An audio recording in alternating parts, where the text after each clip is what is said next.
Good morning, good evening, good afternoon to all my blessed beloveds out there in video land. You're watching Living and Thriving with Rustie, and this is the ends of a breakneck season. Holy smokes, is it been crazy and exciting and wonderful. And I've been all over the world, and I'm back taking some time off and getting ready to start the podcast portion of Living and Thriving. So it's been really breakneck speed, interviewing back to back amazing people all over the world, and I could not be more grateful for the opportunity to share them with you. So hit that bell, hit subscribe, do those things, and you will be pinged each and every time a new guest comes on. And it's super exciting because you don't want to miss any of them. You really don't. Some made me cry. That's how cool this whole ride has been. Living and thriving. It's beautiful. Janice Fletcher is our guest today, and I'm super excited to find out who she is, what she does, and what makes her her. And as always, you will hear Pepper in the background. I'm sure that there's a lizard crawling across the screen, so she has to be bossy. So please ignore that. I can't do anything to mute her. She doesn't come with a remote. Miss Janice, how are you, my friend? I'm fine. Did I mess up something you were doing there? Not at all. It's just the intro. Move your head a little bit, though. I'm digging this painting behind you. Holy smokes, is that gorgeous? Did you do that? No, my best friend did that for me, and we didn't know what it was. And she did it, and it was like a year later. And then my work is Optimal Wisdom Learning. Yeah. The acronym is the OWL. And then her son walked by it one day and he said, "Oh, nice owl, Mom." And we both went, "Oh, wow, an owl." But however, many people see many different things. Some people see, femininity and breasts and other parts of femininity. And see, I saw an owl with a woman rising in the middle. And that's what caught my eye. I was like, wow, female wisdom, femininity coming out of, yeah. So, wow. I love it. Beautiful. Yeah. Well, that's why I wanted it behind me, because nice I usually sit that way, staring at it. But anyway, okay. So Miss Janice, who are you? What do you do, and what makes you you? Tough questions. I am just another one of the 8 billion souls on this earth, and listening best I can to the guidance that I'm getting to bring forth what I believe is my gift. And that came with almost 67 and a half years of becoming an educator and a principal and everything that is in the educational field, and then writing a couple books. And now I'm writing a memoir, actually, a journal of my miracles and insights and aha moments. So the aha moment is really sort of my mission in life, is to share with the world. And you're about having people thrive. And so that fits. It fits. I am a perspective changer. That's what I want to be when I grow up. I want people to know what they didn't know before. And each and every person has their own story, and they carry their own luggage, and they fling it on the carts or they drag it along behind them, but we all have our thing. And what's really fun is to break people open and see the ooey gooey on the inside, because even the meanest, most ornery person, there is a soft, sweet spot somewhere, because that's what gets you up out of bed, right? Right. So the intention of the show is to really get to understand what gets you out of bed. What makes you tick? God.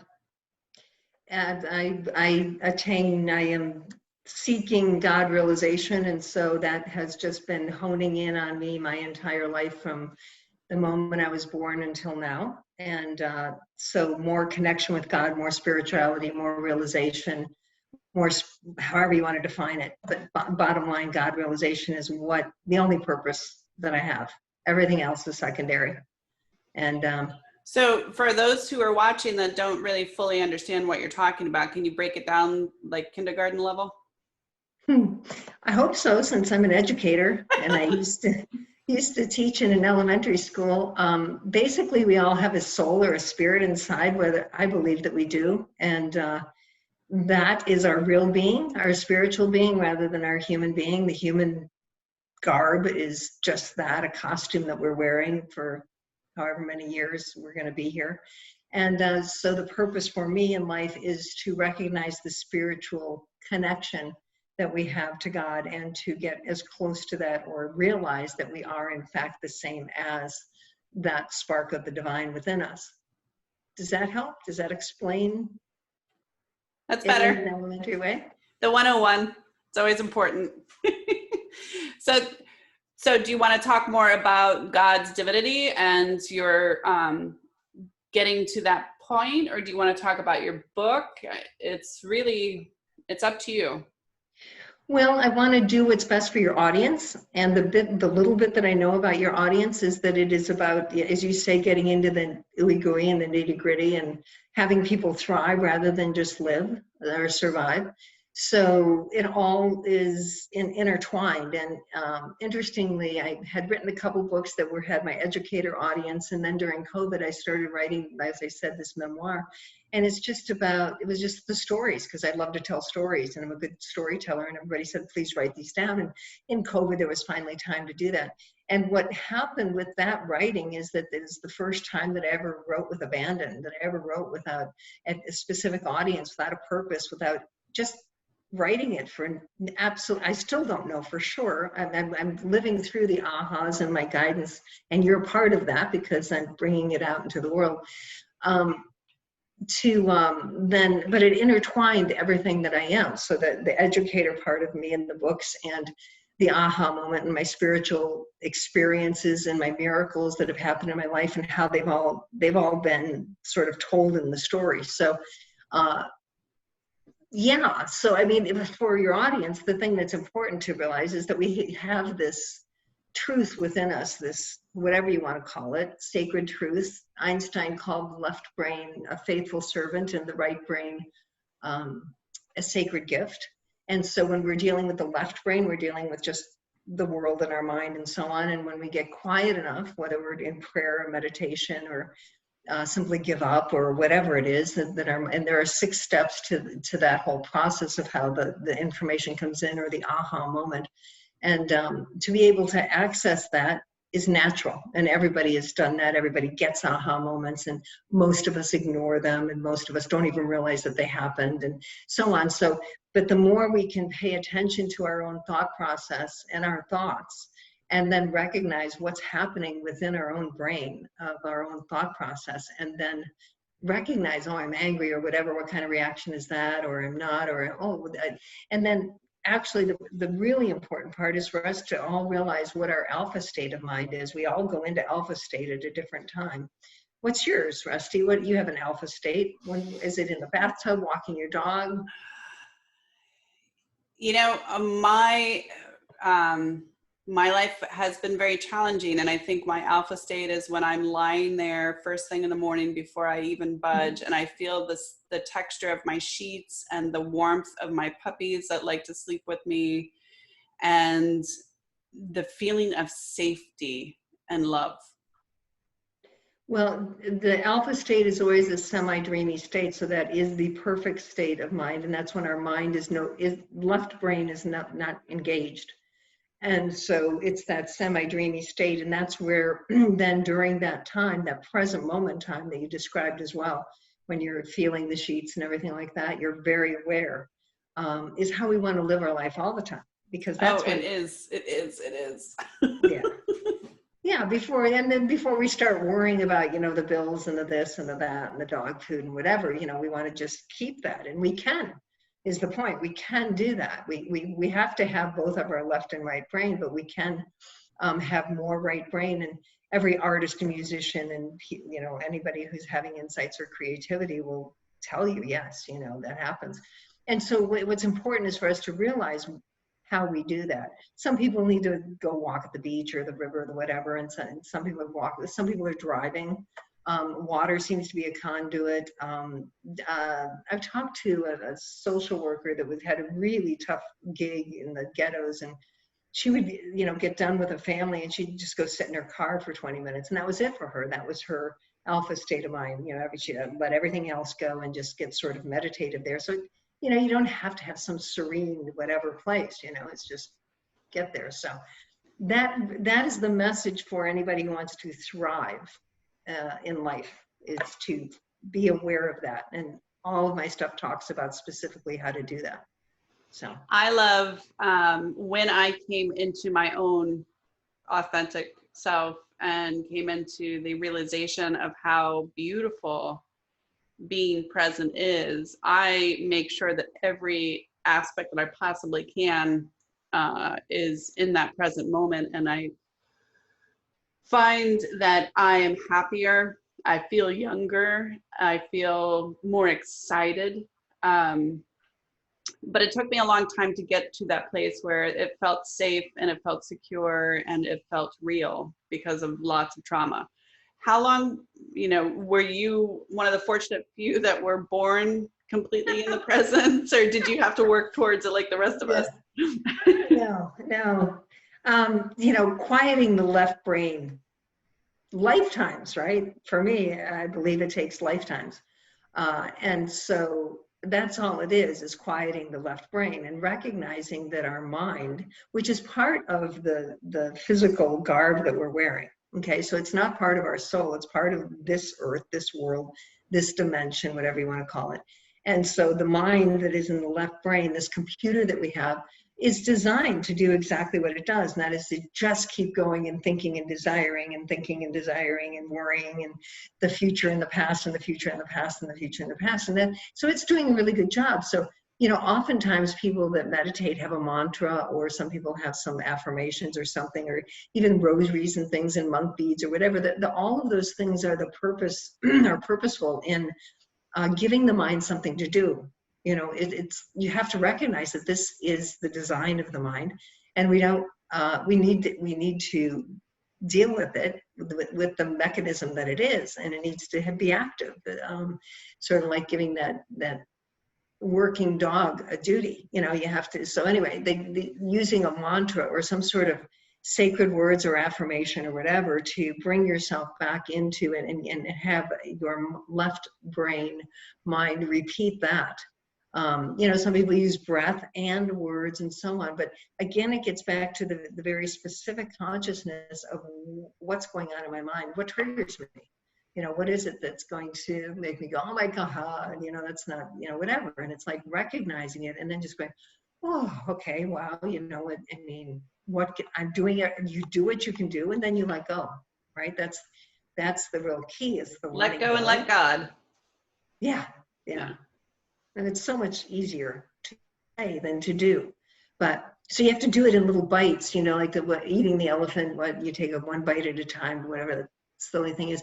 Being a vegetarian, I don't know. But anyway, so one little time, you know, one little moment at a time, you think about it, and then you recognize it, and then you go, okay, go on, you know. And so, and you make progress every single second that you're aware, you're more aware. And the more aware you are, then the more aware you are. And it just keeps growing, and it really multiplies. So, well, and the fun part about it, you know, there's a lot of fun parts about learning how to be present. And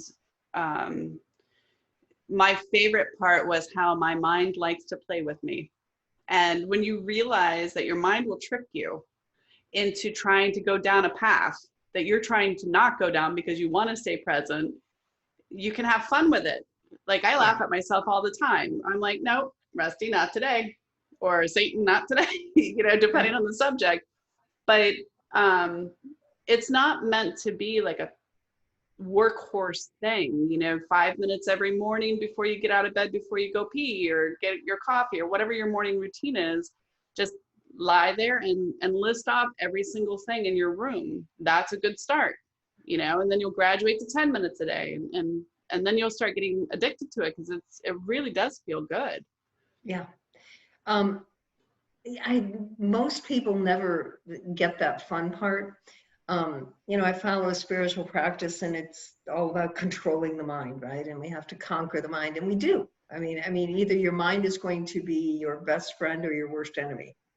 Because if you don't have the reins on your mind, then it is your worst enemy, and it will continue to just go off like a crazy monkey, whatever, jumping around all over the place. So it is in our best interest on all levels to pay attention to our mind. But I, like you, say it doesn't have to be, we have to conquer and go to war with our mind. Yeah, play with it.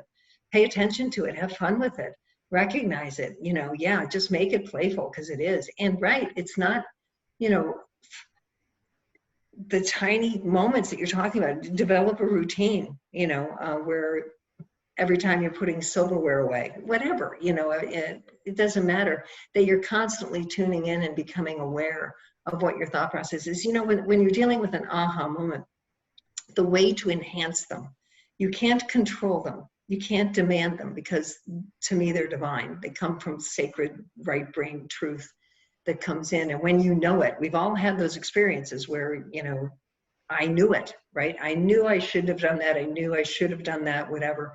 And how did we know, right? There's no answer about how we know. We just knew, but we know that we knew, right? And so, and it is so completely true, that the truth in us that we don't even doubt it.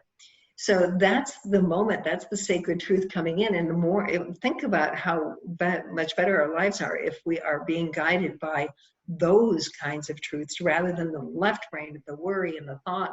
We have to analyze, should I buy this house? How much does it cost? Where is it located? And so on. And then once you do your homework, then, relax and move into it.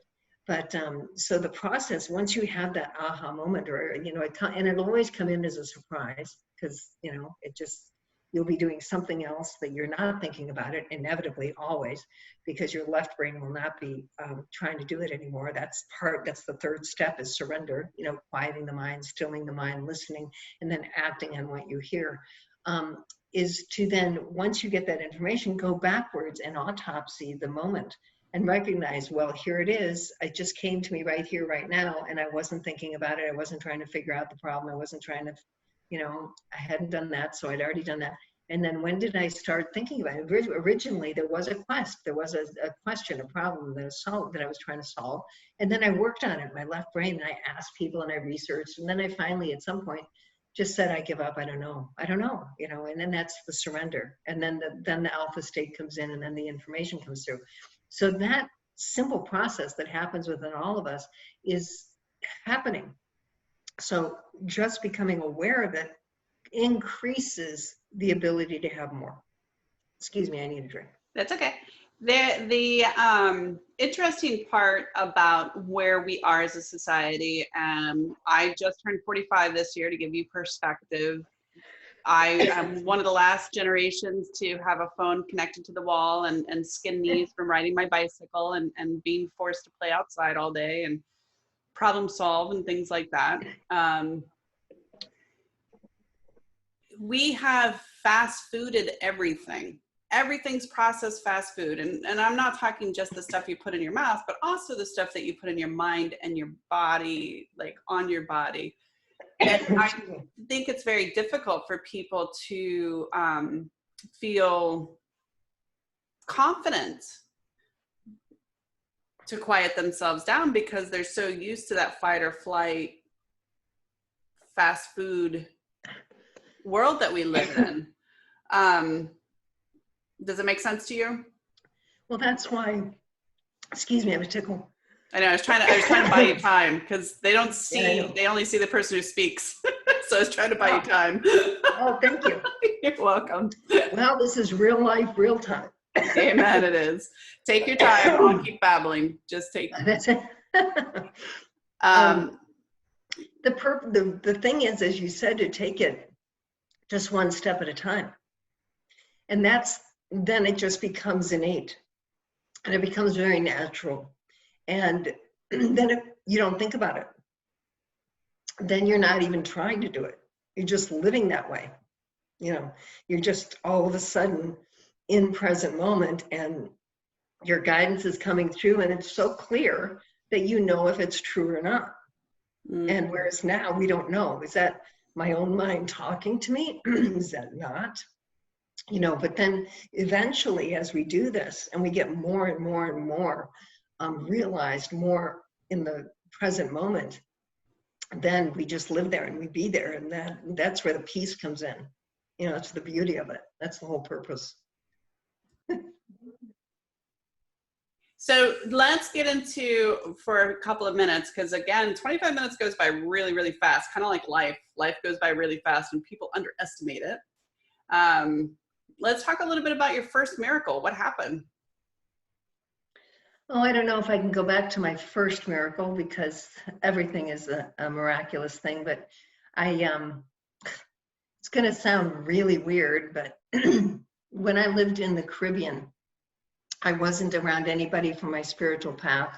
We have gatherings and so on, and so I was on my own, and I was missing it, and I also had a huge desire to be with dolphins. I was so excited to live in Grand Cayman, moving to the Caribbean, and I would be around dolphins. Well, lo and behold, there were no dolphins in Grand Cayman because of where it's located, whatever. Anyway, so that was a disappointment. And then all of a sudden, after a hurricane, this lone dolphin and the mom and the baby got separated from the pod during the hurricane, and the mother was taking care of the baby. Anyway, the mother died. She beached herself, and I became obsessed with dolphins. Absolutely obsessed. I was reading everything and so on, and I recognized that this dolphin, according to the literature, was telling humans, please take care of my baby, because a dolphin doesn't have to beach itself to die, it can just die. Anyway, so here was this baby dolphin that was sick and whatever, and the vets were going out and taking care of it, and I kept trying to get to it, and I could never get to it. Then finally it left, and it moved to the island, another island nearby, Cayman Brac, and I ended up having work there. And so I was flying back and forth, and I could arrange it all. Long story, but anyway, I could arrange it all so that I could scuba dive in the morning and then do my work with the teachers in the afternoon.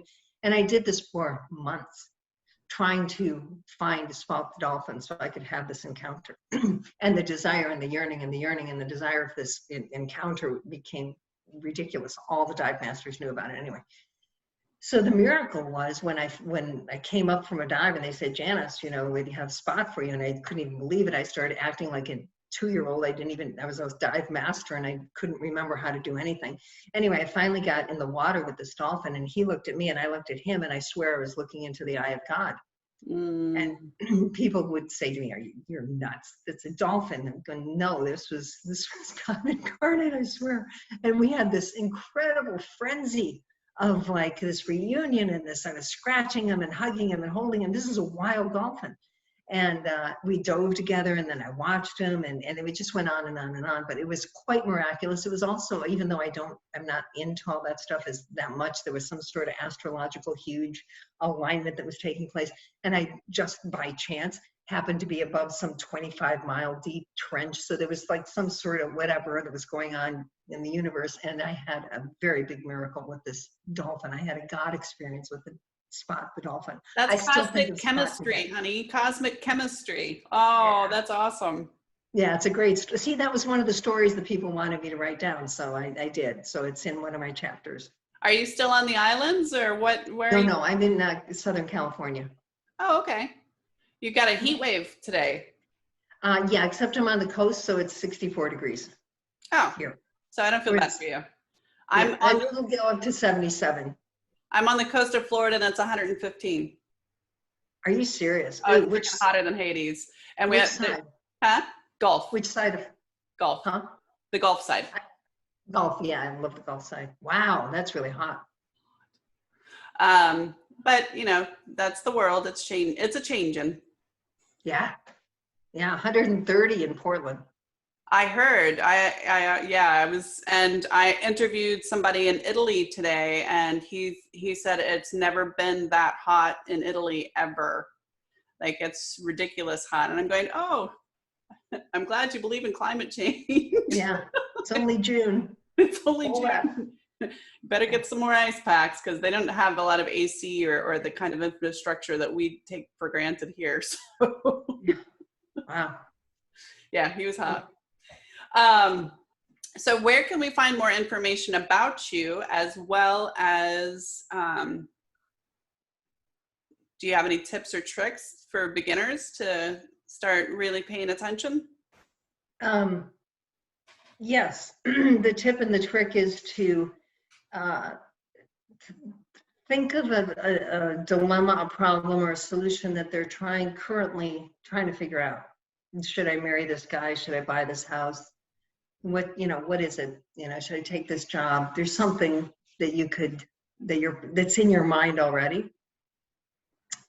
And then follow that and allow your left brain to try and figure it out. And then watch the process of how it naturally says you give up or whatever. I'm going to take a break. You might be in a committee meeting and say, we'll deal with this next week, or, you know, whatever.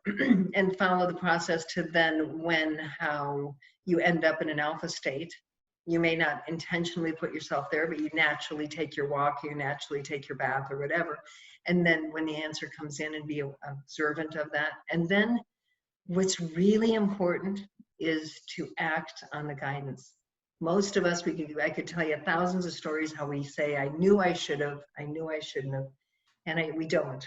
And so recognize that that's truth coming in and do what it says to do. For instance, I was thinking right now about this memoir that I've written, that it should be a traditional book, because I've done that twice and I know how to do that, and it's very familiar. And my ahas, my guidance is leading me to, no, you just need to put it chapter by chapter on your website, or something like that, or whatever. I don't know how to do any of that, but and it's not comfortable for me, and I don't want to do that, because I want to do what's comfortable. But so the important part is to follow what the guidance is, and then eventually you will see that it is truth. So that is really the essence of who I am and what I want to share with people. And that's for everybody, just to become aware. And I'm just simply janicefletcher.com. That's the easiest place. Perfect. So are you thinking about doing like a weekly blog, a chapter a week, or? Yes, I thought about that. And I just don't know. I mean, to do that, you have to have an audience, right? I mean, otherwise you put it out there. And I mean, I've had a Twitter account for a dozen years that I've never tweeted on. And I have I have 7 followers on my YouTube account, the same, so I mean, you have to have a following, so I don't know how to get the following. But young lady, I'm going to give you your own dose of medicine. You got to let go and let God, right? This is a time when you surrender. So don't even go there with me. Wrong teacher. Yes. So that's why I'm saying, okay, I don't know how to do that. The next step's going to have to come in if that's how it's supposed to be handled, because I can do the other. So I ended up co-authoring a book with some people in Australia, shamans and Reiki masters and holistic practitioners. And what happened was I was writing articles for a wellness magazine in Australia, which turned into the book, which turned into an invite to go to medium.com. And I think I have maybe 23 followers. But if you look at the statistics, I have a lot of readers that just don't subscribe. So don't underestimate the power of this, because if it's meant to be, as well as I do, it's going to be. So let go. And it's really fascinating how, that was my dolphin. It's just fascinating how all of this works, and the happier and more relaxed and more flowy I get, the larger my miracles happen. And I don't want to ever go backwards. I don't know that it's possible. I like your attitude. Well, I don't think it is. I mean, because once you've awakened to whatever level you've awakened. That's why I'm saying the more we're aware, that's it. Then that you have that awareness, and then it just keeps growing. And as we're describing the universe changing and shifting, with that is coming lots of assistance to have us meet and talk and do these kinds of things. So thank you for allowing me to be on your show. And I'm sorry, I usually am like the perfect guest. And in this particular Zoom, I was the worst. So there you go. I don't know. I wouldn't even judge it. It was absolutely beautiful. This is what happens in real life. I make it very clear when I book people that this is it. So if a dog barks or the mailman comes, or I had a popping of a head the other day of a child who has autism who just wanted to know who was on the TV. And that's life. Life is not we have really suffocated our abilities by putting so many requirements and boxes around who we are. And we're just cosmic dust floating around, man. So no worries. You were great. Thank you. But I appreciate the opportunity. And let's both let go and let God and keep on going. Yeah, that's all we can do. Just keep spiraling around in the air. Yeah, yeah. And All have right, my fun. dear. So one more time with your website, and I will email you all your information. JaniceFletcher.com. That's just JANICE Fletcher, FLETCHER.com. Perfect. And don't be a stranger. Let me know what you do with the memoir. I have a feeling there's some exciting stuff coming your way. Are you intuitive? Maybe. Aha. Exciting stuff. Okay. Wow. Yeah. Stay tuned, audience. We might have more than 7 followers soon. You already do. Oh.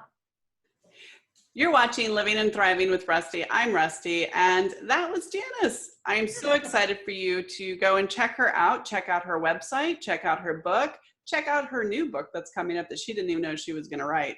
Watch. She's going to be calling me soon. Know that you're loved, know that you're beautiful, and know that kindness matters, especially now. We need each other more than ever, and we need to be non-judgmental. We need to relax.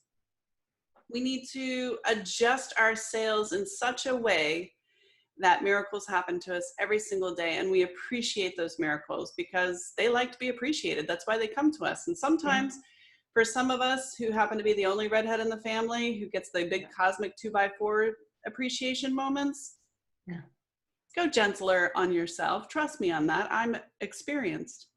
Until next time.